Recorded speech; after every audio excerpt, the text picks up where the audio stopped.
लोग नए नए मुल्ला बने हैं, जो नई नई राजनीति में अभी अपने आप को बहुत बड़े नेता समझ रहे हैं, तो उनको भी चेताना चाहता हूं कि तुम्हारी कहां तक जड़ें हैं वो सब खोद डालूंगा मैं। और जहां जिसके संबंध निकलेंगे उस मारूंगा, तोड़ूंगा, ये छोड़ूंगा तो नहीं। अरविंद शर्मा अकेला नहीं है, ये सारे सनातनी उनके साथ हैं। और कोई भी शहर के अंदर घटना होगी हम उसका जवाब अवश्य देंगे। और हम पुलिस प्रशासन को भी चेताते हैं। माननीय वरिष्ठ पुलिस अधीक्षक अजय गणपति जी के साथ उसी दिन फोन पे मेरी रात को बात हो गई थी, मैंने उनको भी सारा विषय समझा दिया था। हम किसी भी प्रकार का अपने कार्यकर्ता का दोहन नहीं होने देंगे, लेकिन जो गलत करेगा हम उसके खिलाफ है। हम कभी भी इनके यहाँ नहीं जा रहे हैं, हम किसी ऐसे व्यक्ति का समर्थन नहीं कर रहे हैं। अगर ये छूट हम भी दे दें कि ठीक है तुम्हारे हम भी भेज दें 2-4 लोगों को और उसके बाद हम भी मुकदमा लिखवा लें, तो इससे क्या होगा। लेकिन इन चीजों से उन्हें भी बचना चाहिए। और जो लोग नए नए मुल्ला बने हैं, जो नई नई राजनीति में अभी अपने आप को बहुत बड़े नेता समझ रहे हैं, तो उनको भी चेताना चाहता हूं कि तुम्हारी कहां तक जड़ें हैं वो सब खोद डालूंगा मैं। और जहां जिसके संबंध निकलेंगे उसे उस पर कार्रवाई अवश्य की जाएगी। उन लोगों से मुझे जांच करानी है कि आखिर किन लोगों ने शाहिद को वहां भेजा। 4 दिन से नमाज मां अटरिया के मंदिर में जो आस्था का हमारा केंद्र है, आखिर कौन शहर में दंगा भड़काना चाहता है। आखिर कौन है ऐसे व्यक्ति हैं कि जो उसके साथ खड़े होके जिन्होंने मांग की कि यहां शहर में दंगा हो जाएगा। उन लोगों की भी जांच कराएंगे, उनके मोबाइलों की भी जांच कराएंगे, उनके आका कौन है, उनको कहां से फोन आ रहे हैं, वो जो उनके साथ खड़े हुए हैं। अभी हमने ईदगाह की जगह खाली कराई, तब भी वही लोग आगे लगे थे।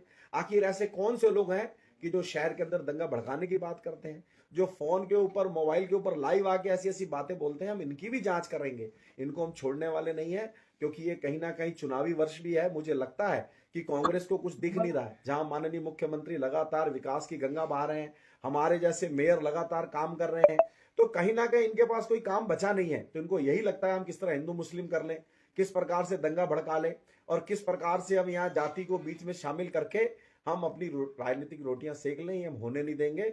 हम पूरी तरीके से अरविंद शर्मा के साथ हैं। हमारी धार्मिक संस्कृत, हमारी धरोहर के साथ कोई भी छेड़खानी करेगा हम छोड़ने वाले नहीं हैं। हमने भव्य त्रिशूल लगाया है, कभी वहां पर उसका चौक गिरा दिया जाता है, कभी वहां कुछ और हरकत हो रही है। इन हरकतों की भी हम जांच कर रहे हैं। हमने तीसरी नजर वहां लगा दी है। ये चौक, त्रिशूल लगाया, अभी डमरू भी लगेगा, अभी शिव कॉरिडोर भी बनेगा, यहाँ तांडव भी रहेगा, शिव भी रहेंगे। इसलिए जिसको भी दिक्कत है वो यहाँ से जा सकता है। लेकिन शहर के अंदर रहना है, आप अपने धर्म का पालन करिए, हम अपने धर्म का पालन कर रहे हैं। हम सनातनी हैं और इस देश के हमारे जो कर्म है, हमारे जो कर्तव्य है, हम उसको अच्छे से पालन करेंगे।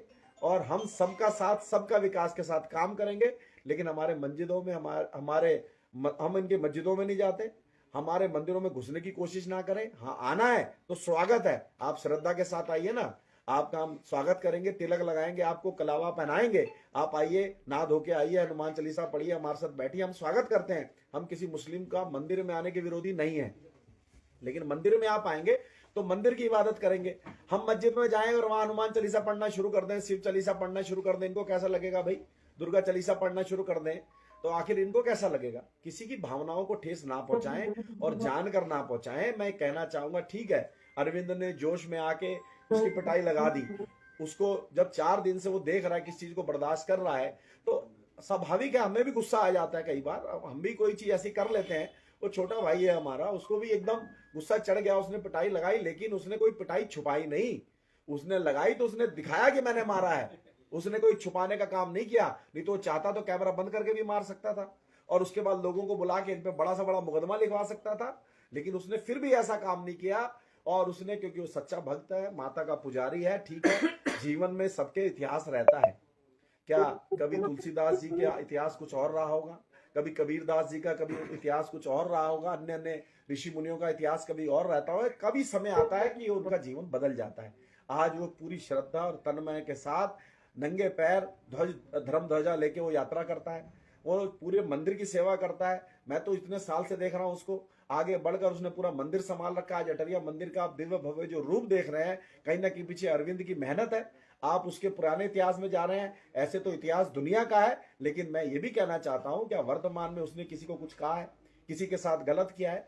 पारिवारिक झगड़े सबके होते हैं और ये तो ईश्वर की मर्जी है कि मेरी किसी के साथ पट रही है नहीं पट रही है, ये ईश्वर के हाथ में है। तो वो पारिवारिक झगड़ों को बीच में नहीं लाना चाहिए। और ऐसा भी नहीं है कि जो दूध के धुले बने हैं क्या उनके परिवार